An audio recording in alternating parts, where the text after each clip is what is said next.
भाग 1 एक दिव्य दूत।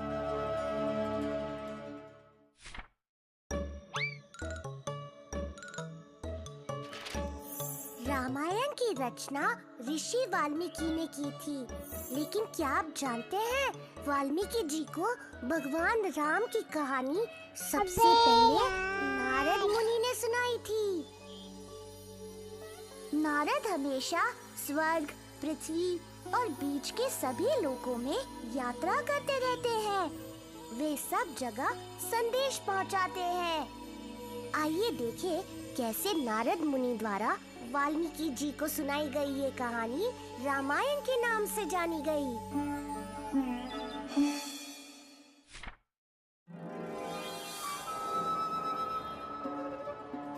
नारायण नारायण। नारद मुनि स्वर्ग लोक से पृथ्वी पर पधारे। वे तमसा नदी के किनारे ऋषि वाल्मीकि के आश्रम में प्रकट हुए।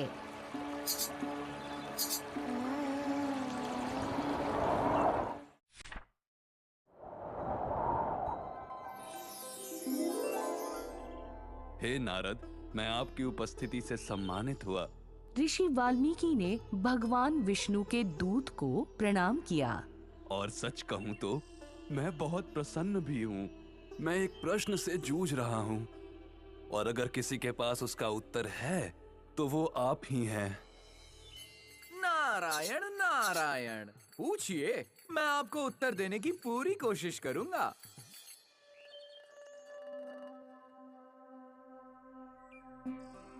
मैं सोच रहा था, क्या इस संसार में कोई ऐसा है जो अच्छाई और सदाचार से भरा हो, जो बलवान होते हुए भी संवेदनशील हो, शक्तिशाली और बुद्धिमान हो, आदर्श और दयालु हो? क्या इस संसार में ऐसा व्यक्ति मिलना संभव है? सच कहूँ तो ऐसा गुणवान व्यक्ति मिलना बहुत मुश्किल है, लेकिन हमारे बीच एक ऐसा मनुष्य रहता है। ओह, अद्भुत! ऋषि वाल्मीकि चौंक गए। वो चंद्रमा के समान मन भावन है, फिर भी पृथ्वी जैसा शक्तिशाली। वो समुद्र की तरह गहरा है, फिर भी पहाड़ों जैसा दृढ़। उसने क्रोध पर विजय कर ली है, फिर भी उससे सब डरते हैं। हाँ, विद्वान ऋषि, वास्तव में ऐसे गुणों वाला एक महान मनुष्य हमारे बीच है। समझदार और सुंदर, सुवक्ता और धैर्यवान, विद्वान और विनम्र। राम, दशरथ और कौशल्य के पुत्र में वो सभी गुण हैं जिनके बारे में आप पूछ रहे हैं। कृपया करके मुझे इस महापुरुष के बारे में बताएं। ऋषि वाल्मीकि ने निवेदन किया। ऐसा कहा जाता है कि जो राम की कथा सुनता है वो अपने सभी पापों से मुक्त हो जाता है। हाँ, क्या ऐसा है? हे नारद, मुझे राम के बारे में सब कुछ बताइए। तो सुनो, ये एक बहुत लंबी कहानी है।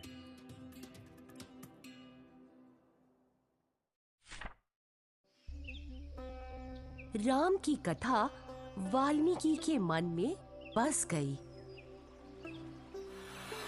तमसा नदी के झिलमिलाते पानी को देख उनको राम की पवित्रता याद आती।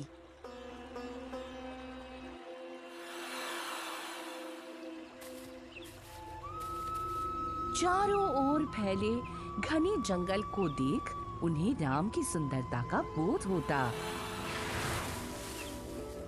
वे जहां जाते उन्हें राम की याद आती। राम के विचारों में खोए हुए वाल्मीकि को क्रॉच चिड़िया का एक जोड़ा दिखाई दिया।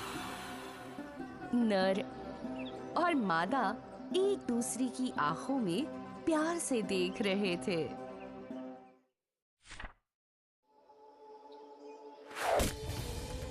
अचानक एक शिकारी ने तीर से नर के नाजुक शरीर पर वार किया और वो खून से लथपथ जमीन पर गिर गया। अपने साथी को तड़पते देख असहाय मादा चिड़िया दर्द से करहा उठी।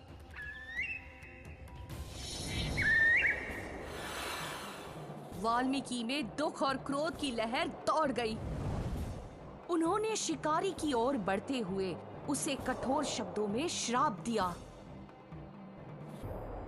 मा निषाद प्रतिष्ठाम त्वम अगम शाश्वती समः यत् क्रौंच मिथुनात् एकम अवधि कामम मोहितम।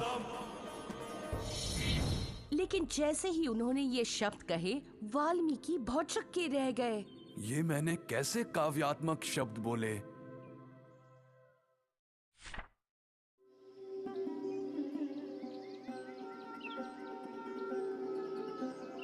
आश्रम में वाल्मीकि ने अपने शिष्यों को पूरी घटना बताई। तभी भगवान ब्रह्मा उनके सामने प्रकट हुए।